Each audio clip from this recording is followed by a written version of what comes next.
În clipul de astăzi vă arăt cum montăm un capac Catalano, da? Acest model de capac la un vas WC. Așa, noi am desfăcut cutia. Scoatem toate accesoriile care sunt.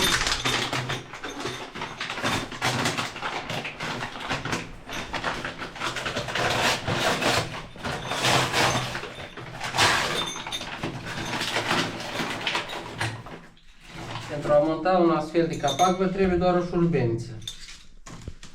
Șurubeniță în cruce. Aici aveți garnituri de silicon, da?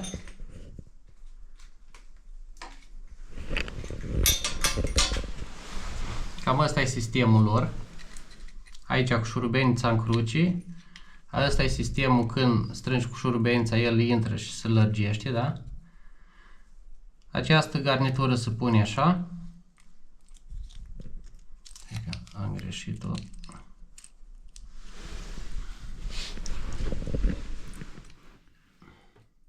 Nu mai intră acum. Așa. Acum băgăm înăuntru frumos.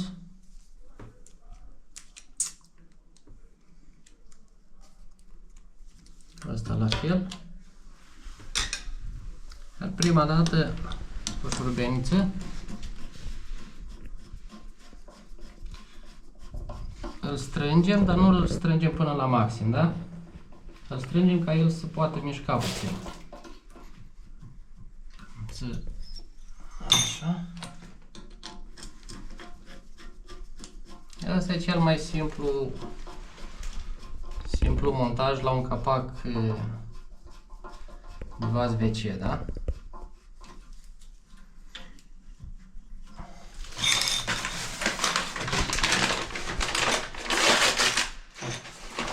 Sunt două. Două sisteme de privire. Așa, aici mai aveți instrucțiunile alea. Hai, cu instrucțiunile stai și... Acum, băgați înăuntru capacul. Capacul are două orificii aici, să vă arăt. Bine, că e normal că știți. Unul acolo, unul acolo. Și se fixează prin presarea asta, da? Vă jucați cu el stânga-dreapta până ce a intrat. După aia îl lăsăm în jos. Iar aici, el trebuie să fie la nivel, da? Cu vasul. Așa că noi ne jucăm frumos până ce ajunge exact la marginea care trebuie.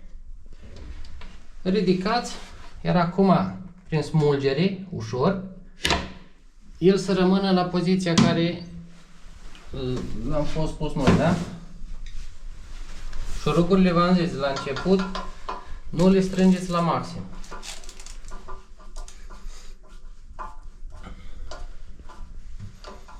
Acum noi putem strânge șuruburile maxim să fie.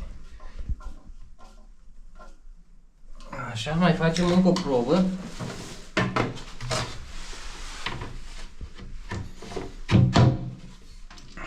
Lăsăm în jos. Capacul trebuie să ne fie la nivel. Aici mai trebuie dat drumul puțin de acolo și mai trebuie făcut puțin. Așa.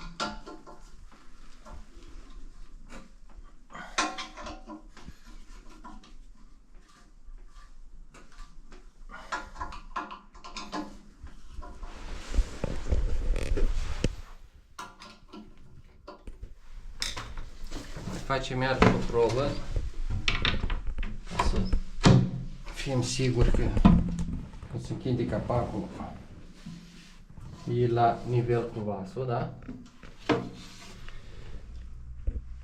Așa. Iar acum îl strângem.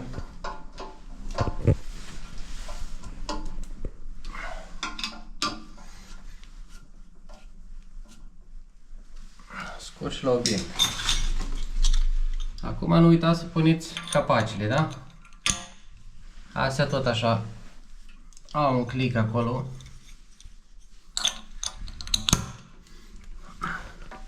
Le presați bine. Iar capacul s-a montat. Cam așa se montează un capac la un vas WC. Catalano.